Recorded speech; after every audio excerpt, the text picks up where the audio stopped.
പ്രിയമുള്ളവരെ, ഇന്ന് വലിയ നോമ്പിൽ 6-ാം ദിനം. മതിൽ പണിയുന്നവർ. വില്യം വേർഡ്സ്വർത്തിന്റെ സുന്ദരമായ കവിതയിൽ മതില് പണിയുന്ന ആളുകളെ കാണുന്ന കവി, മതിലുകൾ പണിയുന്നത് നല്ലത് തന്നെ, പക്ഷേ കവിക്ക് മതിൽ പണിയുന്നവരോട് ചോദിക്കാൻ ഒരു ചോദ്യമുണ്ട്.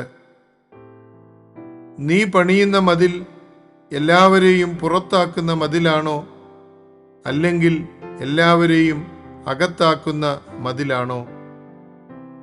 ഇത് വളരെ പ്രസക്തമായ ചോദ്യമാണ്. മതിലുകളും അതിരുകളുമൊക്കെ ജീവിതത്തിൻ്റെ ഭാഗമായി വരുന്നുണ്ട്.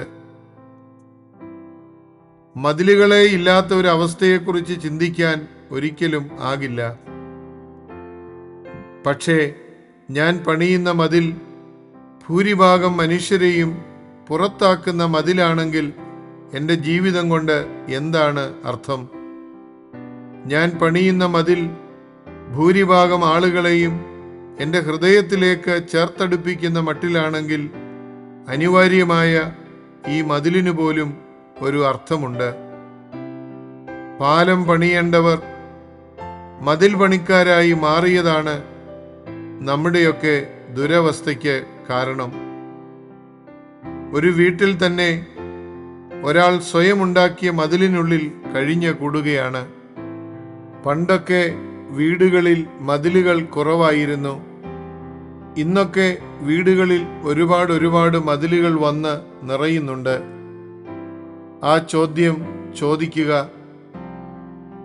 നീ പണിയുന്ന മതിൽ എല്ലാവരെയും പുറത്താക്കുന്ന മതിലാണോ, അല്ലെങ്കിൽ എല്ലാവരെയും അകത്താക്കുന്ന മതിലാണോ?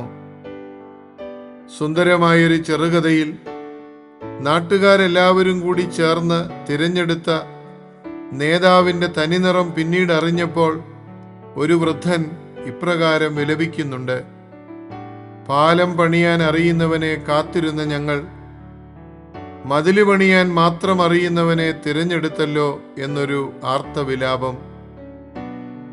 മതിൽ പണിക്കാരെ കണ്ട് നാം കുഴഞ്ഞിരിക്കുമ്പോൾ സ്വയം ഒന്ന് ചോദിക്കുക: ജീവിതകാലം മുഴുവൻ മതില് പണിയുന്നവരുടെ കൂട്ടത്തിൽ ഞാനുമുണ്ടോ? ഈ നോമ്പുകാലം എല്ലാവരെയും ഉള്ളിലാക്കുന്ന മതിലുകൾ പണിയുവാൻ കൃപ തരണമേ എന്ന് നമുക്ക് പ്രാർത്ഥിക്കാം. ദൈവം അനുഗ്രഹിക്കട്ടെ. സസ്നേഹം, ഈപ്പനച്ചൻ.